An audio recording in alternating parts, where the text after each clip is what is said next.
muchísimo tiempo, están más allá de la cartera vencida. Entonces hay que revisar quién está ocupando esta vivienda en este momento. Estas ya corresponden al FOBISTE. Todas tienen un problema en algún dado momento. No estamos recibiendo ningún tipo de pago y por eso consideramos que están problemadas. Son parte de este asunto, ¿no?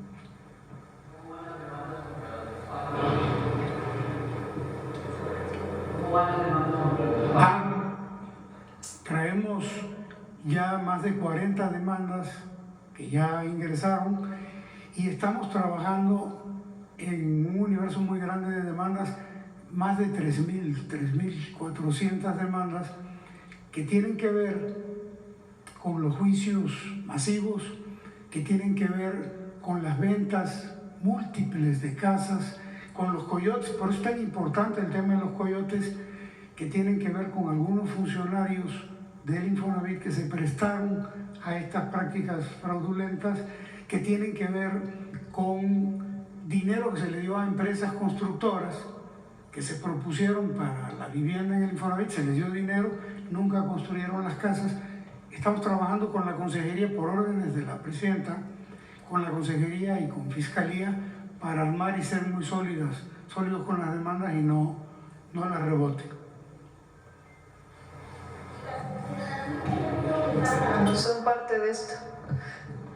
O sea, son 933,000 viviendas que por alguna razón han dejado de pagar, algunas desde hace muchísimos años.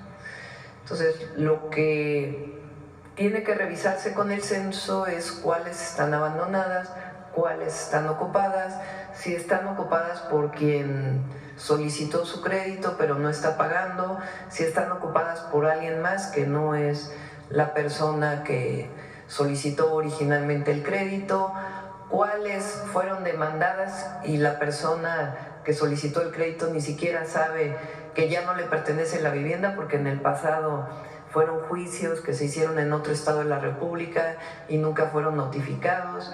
En fin, todo esto vamos a tener claridad cuando se termine el censo que está haciendo Bienestar.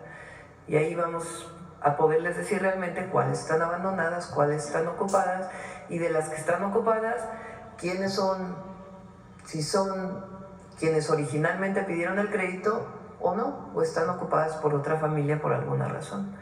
Entonces, todo esto lo vamos a obtener con el censo y el objetivo es pues regularizar estas viviendas. Evidentemente, si hay viviendas que no tienen servicios, que son muy pequeñitas, que no... hay unas que me decían que eran de 3x3 o algo así, imagínense. Pues esa vivienda no se puede utilizar como vivienda. Pero lo que no podemos es dejarlas en esta situación. Entonces, por eso estamos revisando y tomando decisiones con la idea de que no se le quite a nadie su vivienda. Y si lo está ocupando alguien que originalmente no pidió el crédito, pues saber en qué condiciones está esa familia. A lo mejor es una familia de mucha vulnerabilidad y en todo caso se le dará opción para que pueda rentar o incluso comprar esa casa. Bueno, vamos con las preguntas, vamos por acá. Muy buenos días, Presidenta CONA, su servidor Carlos Pozos de LM Noticias, Lord Molécula. Sobre el tema quisiera preguntarle al licenciado Octavio Romero. En la gráfica pone que se van a firmar convenios con Veracruz. Preguntarle si existe alguna diferencia con la gobernadora actualmente o no hay ninguna diferencia con el gobierno de Veracruz, con Rocío Nale, para que se implemente el programa de vivienda en ese estado. No hay ninguna diferencia. Lo que Rocío nos ha insistido mucho es que ella quiere atender el tema de las viviendas que no están ocupadas, mientras se está construyendo la nueva vivienda de Infonavit o de Conavi. Entonces, pues, se está atendiendo todo al mismo tiempo. Bien, inicio con mi primera pregunta, Presidenta.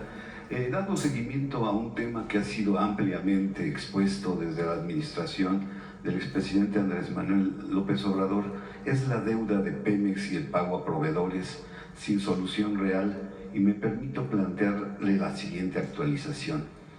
De la relación de proveedores de empresas entregadas recientemente aquí, solo algunas ya han recibido hasta un doble pago, pero muchas tampoco han recibido ni un solo centavo, como la industria naviera, que está pronto, me dicen, a suspender algunas de ellas actividades por la falta de recursos, empresas como servicios en plataformas y otros proveedores. Aquí presente el exdirector general de Petróleos Mexicanos, Octavio Oropesa, se comprometió públicamente a regularizar el pago de los 1.583 proveedores. A la fecha, los pagos son mínimos, son fragmentados y no representan remotamente un avance significativo, y el adeudo pues se acumula constantemente, y hay un fenómeno alarmante, es la imposibilidad de facturar adeudos pasados, y por la falta de la apertura de COPADES, lo que genera que la deuda crezca más. ¿Apertura de qué? Los COPADES genera una deuda y hace que crezca más. No se puede facturar a través de COPADES, Presidenta. En redes sociales están circulando listas de pagos de deudores, y aunque no son oficiales, han generado un clima de incertidumbre, especulación, desinformación, que es caldo de cultivo para el surgimiento de coyotes que con información falsa o privilegiada cobran comisiones exorbitantes por supuestamente destrabar pagos. Ante esta realidad, le pregunto, Presidenta, ¿existe un plan de regularización que sea transparente, verificable, con tiempos concretos? Si usted me lo permite, propongo que mi página web pudiera darse a conocer ahí, porque pues mi página es leída por proveedores de la industria y se dé a conocer esta información. La pregunta también sería, ¿Pemex estaría dispuesto a publicar de manera oficial un calendario de pagos, una lista de empresas beneficiadas para acabar con la opacidad y alimentar la corrupción? Y finalmente, Presidenta, si el gobierno contempla establecer una prórroga o mecanismos de protección para los proveedores que al no poder facturar ni cobrar, pues están en riesgo de quebranto sus empresas en Tabasco, Campeche, Veracruz, Tamaulipas, Hidalgo, Puebla, pues dejando una amplia posibilidad de perjudicar la producción del petróleo de acuerdo a su política energética de extraer 1.800.000 barriles diarios. Y pues esa sería la problemática. No sé de cuándo sea la información que presentas. Estuve en Campeche, no este fin de semana, sino el anterior. Incluso recibí una carta de agradecimiento de la mayoría de los pequeños proveedores de Campeche que ya recibieron sus pagos de adeudos. Se siguió una política, o se está siguiendo una política, que primero fueran los más pequeños que tenían adeudos y después poco a poco ir con las empresas más grandes. Y se está saldando las deudas. Estuve en Campeche, repito, en Tabasco se les está pagando, se está desarrollando los pagos. Entonces, eso sí, ni coyotes en el Infonavit, ni en Fobiste, ni en Pemex, pues eso estamos en contra. Pero se están saldando las deudas. ¿Ves que me dicen que Ciudad del Carmen, por ejemplo, pues ya es una ciudad fantasma que... No, pero alguna información a lo mejor retrasada tienes, porque incluso la propia gobernadora públicamente ahí agradeció en el micrófono. La vez anterior que fuimos públicamente dijo que no se había pagado, y esta vez públicamente agradeció que ya se están saldando las deudas y se va avanzando poco a poquito. Se ha pagado alrededor del 60% más o menos. Aquí tengo una relación actualizada de acuerdo pues, a los datos que me han proporcionado pues, proveedores de diferentes ramas de de la industria de Pemex. Si gusta, se lo puedo Sí, cómo entregar no, aquí. con todo gusto. Ok. Pero se está saldando, para que no... Y hay transparencia, no hay problema. Perfecto. Como segunda pregunta, Presidenta, asistí ayer a los festejos del 164 aniversario de la batalla de 5 de mayo en Puebla.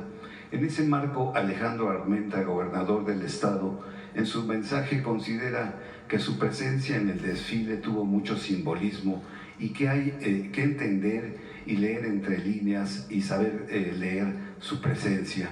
El gobernador poblano considera atinada y eficaz la diplomacia de su gobierno, que no significa arrodillarse frente al poderoso país del norte. Destacó que la diplomacia mexicana va acompañada de la lealtad absoluta de las Fuerzas Armadas, del Ejército Mexicano, de la Armada de México y de la Guardia Nacional. Mi pregunta es, Presidenta, ¿México mantendrá su posición de firmeza soberana frente a las tentaciones y ataques del imperio neoliberal? ¿Y qué podemos esperar cuando queremos labrar un verdadero lazo de amistad con nuestros pueblos hermanos como Estados Unidos?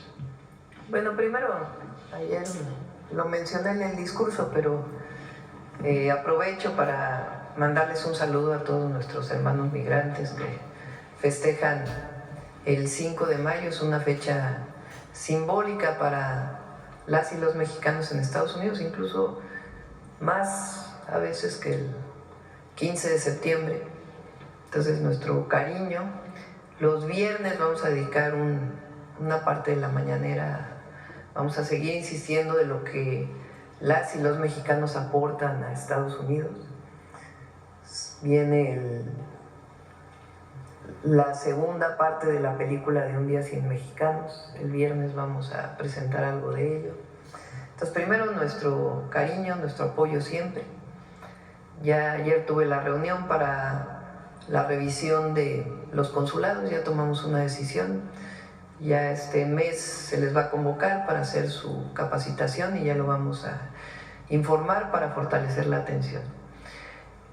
Segundo, es claro nuestra posición.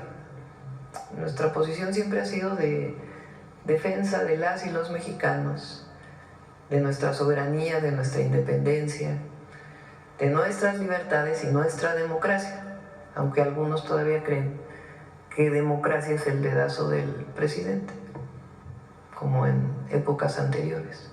Defienden aquello en vez de que participe el pueblo en las decisiones. Siempre ha sido esa la defensa y va a seguir siendo.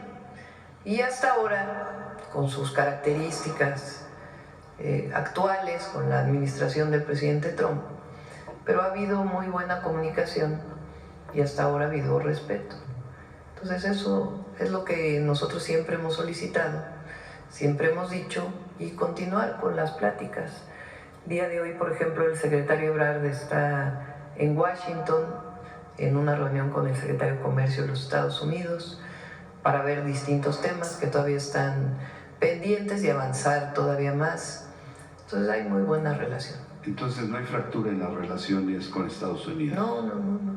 Hay pues una característica especial de la administración Trump de cómo comunica, el cambio profundo que ha habido en el comercio internacional a partir de su llegada. Eso es obvio, notorio y todo el mundo lo sabe. Ha cambiado la situación económica mundial a partir de la decisión del presidente Trump de poner aranceles a muchos países. En esa circunstancia, México tiene una situación mejor que la de otros países, o menos mala que la de otros países. A mí me gusta decir mejor que la de otros países, por el tratado comercial y también, creo yo, por la relación que hemos establecido y la comunicación. Entonces hay muy buena comunicación y la va a seguir habiendo. Bien, finalmente, Presidenta, una constante y que se espera que se termine con la elección de jueces, magistrados y ministros en junio próximo es el conflicto de intereses que existe entre algunos miembros del Poder Judicial y despachos de abogados. Esto es algo que sucede con frecuencia en el actual sistema judicial.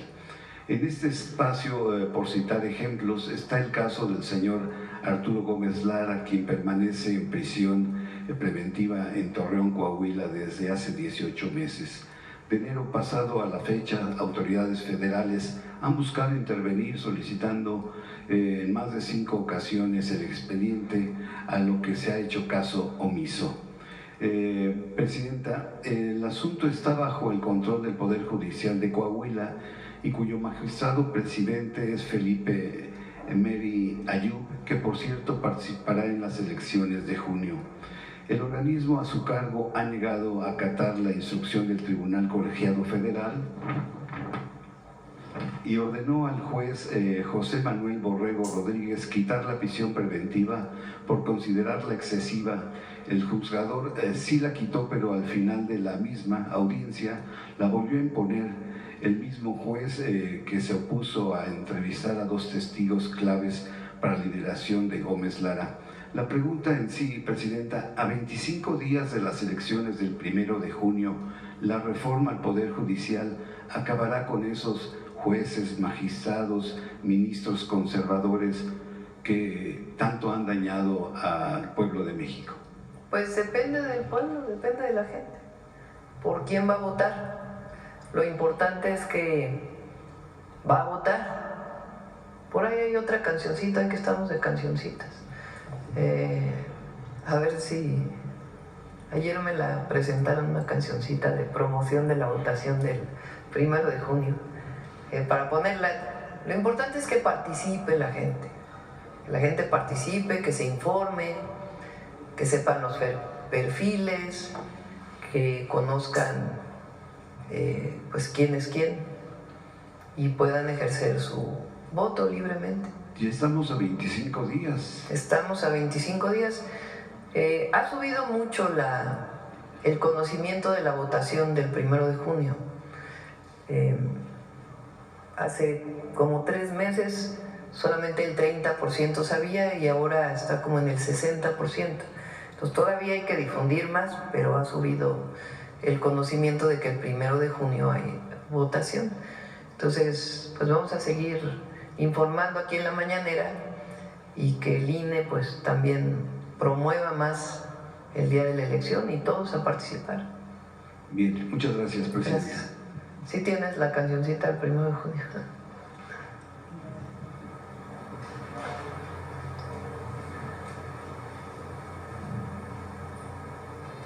¡Escucha fuerte en todo México!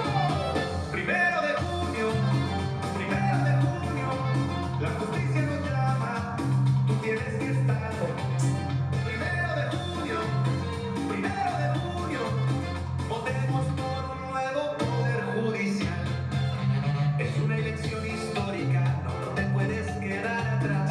México es cada vez más democrático, vamos a participar, honesto y sin corrupción. Así lo vamos a lograr, un poder judicial del pueblo que sí sepa juzgar, cercano al pueblo, capaz y transparente, justicia para todos, no solo para la gente decente. Bueno, adelante, vamos acá.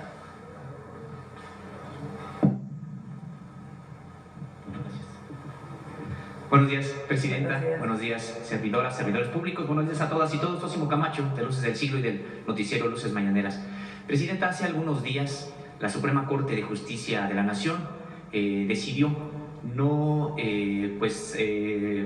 hacer uso de la facultad que tiene para traer el caso en esta situación de Aguacán. Como usted sabe, bueno, pues se trata de esta empresa que mantiene un litigio con el gobierno y el pueblo de Quintana Roo, quienes están procurando o buscando recuperar el agua como bien público y no como mercancía que se encuentra hasta actualmente. Decidió la Suprema Corte no atraer 3 recursos que vendrían precisamente pues a dar una solución definitiva, no obstante que ya hay incluso reforma a la ley del propio Estado, a la Constitución del Estado, y bueno, pues no han podido todavía recuperar, digamos, este bien público como tal. Su opinión, Presidenta, sobre que la Suprema Corte de Justicia de la Nación decide no atraer 3 recursos, lo regresa a un tribunal de circuito que está aquí en la Ciudad de México y que pues solamente alarga más este proceso que ya lleva mucho tiempo y sigue prácticamente en manos privadas el agua de Quintana Roo.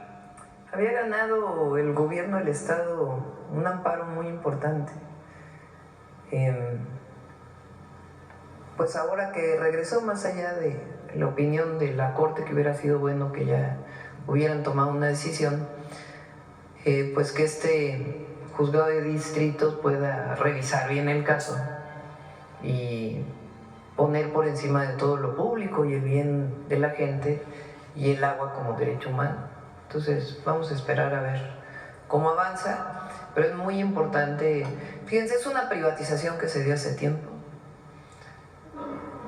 La gran mayoría de las privatizaciones, en muchos casos, pero en particular en el agua, han tenido muchísimos problemas. Entre otros, que no se invierte. Entonces se cobra, pero no se invierte. Entonces le cobran tarifas más altas a la gente y el sistema está abandonado. Pues hay fugas, no se arregla, cuando supuestamente el objetivo de la privatización era que funcionara adecuadamente el sistema de servicio público del agua, en particular en Cancún, en Benito Juárez. Entonces no han cumplido, no funciona bien el servicio de agua potable, no reparan y se quieren seguir quedando con la concesión. Entonces el gobierno del estado y del municipio ha estado pidiendo que se regrese a lo público. Ganaron un amparo, supuestamente iba a decidir la Corte, decide regresarlo y no tomar una decisión. Pero bueno, en este proceso sí es importante que las y los jueces, los que están ahora y después los que van a venir, que pongan por encima de todo el derecho humano al agua. Lo que en este caso también se pierde la oportunidad es resolver otro tipo de casos que van en el mismo sentido. Está el caso, por ejemplo, de Querétaro, porque no es el único estado de la República con esta problemática, y aquí prácticamente la Suprema Corte de Justicia hubiera podido generar algún precedente y resolver otro tipo de problemas que prácticamente se vislumbran también ya en el horizonte. Bueno, en septiembre vamos a tener nueva Corte. Vamos a esperar que sea una Corte que tenga por encima de todo la justicia. Presidenta, esto que tiene que ver con la impartición de justicia también se concatena con otro tipo de acceso a la justicia que está en la procuración, es decir, en la procuración y la investigación, me refiero a las propias fiscalías. Quiero presentarle el caso que ocurrió precisamente en la Fiscalía Regional de Naucalpan, adscrita por supuesto, a la Fiscalía de Justicia del Estado de México, sobre pues, la detención de manera arbitraria de una persona profesionista, mujer, en un estacionamiento privado de una tienda de autoservicio, y que se le detuvo supuestamente porque conducía un automóvil robado. Se le detuvo, no le explicaré, ahí tengo el expediente con los detalles, toda la relación de hechos y documentales, incluyendo videos, pero el asunto es que esta persona fue detenida, no fue presentada ante el Ministerio Público, sino en los sótanos de la propia Fiscalía, fue amedrentada y finalmente se le dijo que su acto en efecto era robado. Tuvo que pasar 2 días presa, no obstante que su esposo en su momento llegó la factura comprada de una agencia de carácter internacional bien establecida en el país, los papeles, la carta factura que corroboraban el automóvil, ni siquiera fue, la procedencia del automóvil, ni siquiera fue aceptada en ese momento por el Ministerio Público, y lo que ocurrió, Presidenta, es que se le despojaron del automóvil, y hasta que la propia agencia, avisada por la familia, envió a sus abogados, resulta que entonces todo se empezó a resolver y se dieron cuenta que había peritajes alterados, que el automóvil o la denuncia bajo la cual se detuvo a la persona no correspondía con las características del propio vehículo, es decir, una serie de irregularidades que dan cuenta pues, de un modus operandi de unas personas al interior de la propia Fiscalía General de la República, y tenemos el expediente, que alteraron documentos para quedarse con un automóvil. Sin embargo, hasta la fecha, y no obstante que ya se aclaró esta situación y la persona está libre, no le devuelven el automóvil porque primero supuestamente no lo encontraban, y ahora que lo encuentran en una corralón, como coloquialmente se le vista este depósito de autos, de grúas Pegaso, resulta que pues está sin llave, está desmantelado, está desvalijado. Entonces, Presidenta, por un lado tenemos una reforma para la impartición de justicia, que es muy valiosa, que es muy importante, pero por otro lado tenemos una reforma pendiente que implica a las propias fiscalías y a la Procuración de Justicia. Bueno, dividámoslo en dos. En el caso de esta situación, que nos puedas pasar el caso para poderlo revisar y que en todo caso pues haya de parte del fiscal, si hubo una injusticia, pues las sanciones a quienes cometieron esta injusticia. Y segundo, hemos platicado que vamos a esperar a que pase lo del Poder Judicial y luego ya abrimos pues un espacio de discusión sobre las fiscalías. Pero tiene que consolidarse lo del Poder Judicial para poder pues pasar a otros temas. Gracias, presidente. Y finalmente, hace algunos días el gobierno de Estados Unidos reconoció el problema que significa el trasiego de armas de norte a sur. Han señalado que de manera contundente, firme, estarán ahora sí combatiendo el trasiego de armas. Se calcula que en México hay 15 millones de armas de manera ilegal, producto de que durante años ingresaron en una tasa en el sexenio de Felipe Calderón hasta 2,000 armas diarias, es decir, 730,000 armas prácticamente al año. Hoy la tasa se calcula entre 200,000 y 240,000 armas al año, pero se han ido acumulando. Entonces, preguntarle, presidenta, sobre esta intención del gobierno de Estados Unidos en los diálogos que usted ha sostenido con él, si por fin han asumido que necesitan frenar el trasiego de armas para también quitarles ese poder que han ido adquiriendo el narcotráfico. Sí, es muy importante. Fíjense, porque hay diferencias también. En la época de Calderón, pues fue el rápido y furioso. Una terrible irresponsabilidad de que supuestamente iban a pasar armas con chips para ver dónde iban a quedar las